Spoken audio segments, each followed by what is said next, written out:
Last time on Shadow Peaks, the Strawhat Pirates and companions passed the second part of the Titans challenge with ease.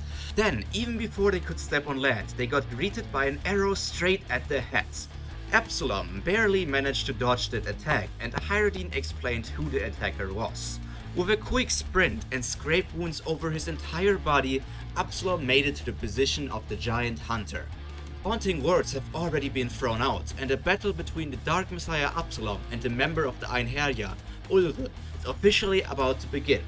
A short exchange of greetings takes place, but that doesn't stop Ulrich from firing off some short-range arrows, which Absalom dodges with ease, jumping to evade and then instantly using the explosive force when his feet reconnect to the ground to dash right at his opponents. His speed is his biggest strength, and just like Vegapunk once said, E equals MC squared, or was this one F equals M times A? Absalom doesn't know much about physics and math, but he has learned a lot when it comes towards combat. His bazooka arm connects with the stomach of Ulrich and sends the giant flying backwards. Rubble gets thrown up, and the spectating giants are shocked by the force of a normal attack from a human. For all of the citizens of Elbaf, it has been a while since they saw an enemy get even close enough to Ulrich and punch him. But this all starts to make sense when they think about this human as the same human that made the 5-bell sound at the Titan's mouth. The giant yells at the spectators surrounding him. "What are all of you doing here? Don't you have anything better to do?" A cold shudder runs down their spines. This is another thing they have not seen since a certain man came to this island for the first time. The Einherjar is aggressively telling others to get out of the way, a bit out of concern to keep them safe, but mainly because his warrior spirit has been lit ablaze, and they are blocking him from jumping right back in. After hearing a member of their war unit screaming, they are slowly moving away. However, all of the presences messed with Ulrich's observation haki. Using his normal invisibility powers, Absalom snuck closer and closer, and amidst the chaos, he charged up his next attack. If he fires his bazooka at Ulrich here, the explosion might hit some innocent bystanders, and that is not to the Dark Messiah's liking.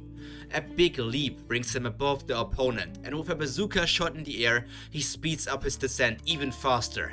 Like a shooting star, Absalom crashes into the head of the giant, shouting out, "Mahes Meteor!" The ground cracks under the pressure of the attack and the giant's weight, creating a crater in the process. With this impact, the giants rush away from the place. This is not something they can casually spectate. It is a battle with enough power to rearrange the landscape. If they want to know what happened, they can ask Ulrich later. Some of them also feel responsible that their guardian took their last attack. If they didn't distract him, it should have been an easy task to spot Absalom. Quickly, the hunter gets back on his feet, checking his surrounding. And as expected, the blonde visitor is nowhere to be seen, at least visually. Right now, Absalom is only using his normal invisibility, keeping his awakened nothingness technique in the back of his pockets. With sight out of the picture, Ulrich has to rely on his other abilities. He closes his eyes, his breath can be seen in the air, and he takes a deep look in his mind. Pictures appear in his head. A kick from the left, followed by an uppercut, and then a headbutt to finish the combo attack. With his arm guards, he blocks the kick. The uppercut is evaded by a step backwards. And the headbutt? Oh, he sees this one as a challenge. A tiny, puny human trying to headbutt an Elbafian warrior? What a joke.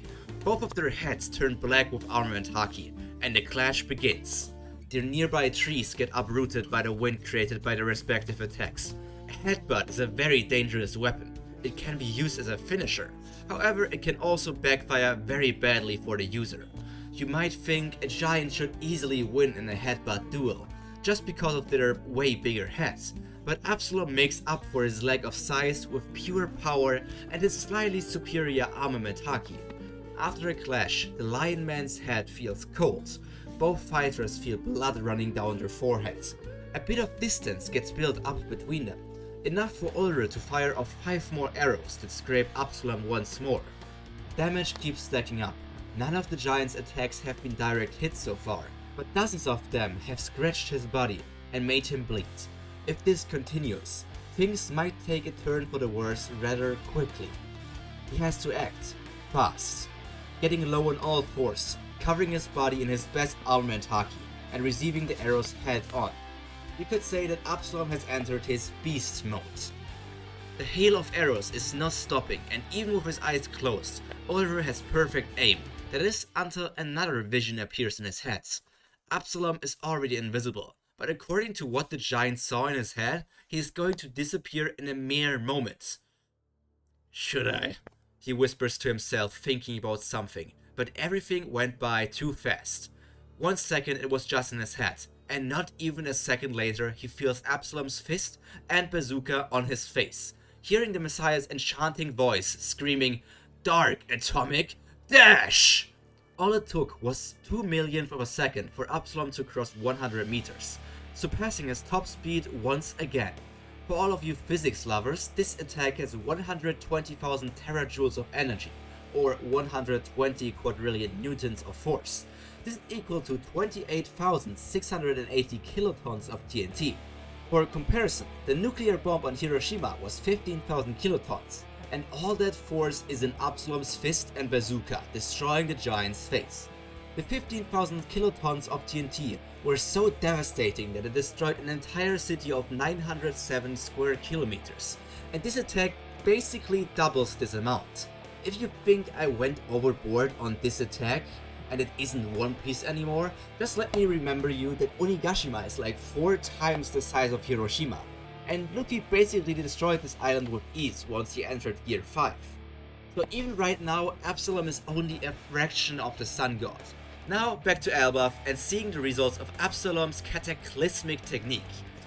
The ground left behind him has been dug up as he ran over it, and the trail is still burning brightly with hot flames. Pyrodine and his crew members are left in awe.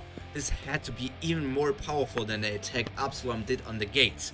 Having proper footing is truly important. Even Moria is impressed. This attack could even hurt a Yonko, or so he believes at least. There are stories out there that some king has a punch strong enough to knock out a Yonko. Moria thinks that these stories are utter bullshit, but maybe not in the future. Absalom was meant to be a king, but because of circumstances, we learned that his kingdom fell. A king that can compete with the top of the world. This could be a story people tell each other in the future. As previously said, Ulrich's head has been completely blasted off. It's a fatality. Absalom himself is also shot. Maybe he shouldn't have used this technique. Killing a citizen of Elbaf when they just entered the island is not a good first impression. The body of the giant falls on the ground shortly after. Well, this was a battle. The Dark Messiah turns towards the faraway Moria and others, screaming as loud as he can. "Hey, Moria! Do you have some sort of revival ability? Otherwise, this could turn sour for us." To think that this is how their journey starts, Moria giggles. "Who could have expected this? Maybe we should stitch him back together. Where is Hawkback when you need him?" Sanji, Perona and the God of Death are casually walking towards the battlefield. Only the new giant warrior pirates are shivering in fear. Maybe they didn't expect their savior, the Dark Messiah, to kill a giant. Or is it something else? A deep breath before a loud scream. "Dark Messiah, stay on your toes! Just blasting his head off won't be enough!" Absalom instantly turns around, arrows flying at him, piercing his human hands. Coldness spreads throughout his entire body. There he stands, the giant is back on his feet. His face is only half there, and the head on the ground has disappeared. It's been a while since I had to use this. Get ready for round 2, human. You are worthy of seeing my full arsenal of power. To be continued, and this is the end of today's episode of Shadow Piece. I hope you enjoyed this battle because we are just starting. Ulrich has still a lot he can show us, and Absalom has also not yet gone all out. So seeing those two compete at their best will be interesting, I can assure you that. But that's all from me for today. All that's left to be said is stay happy, stay healthy, and most importantly, stay cultured. See you in the next episode. Bye!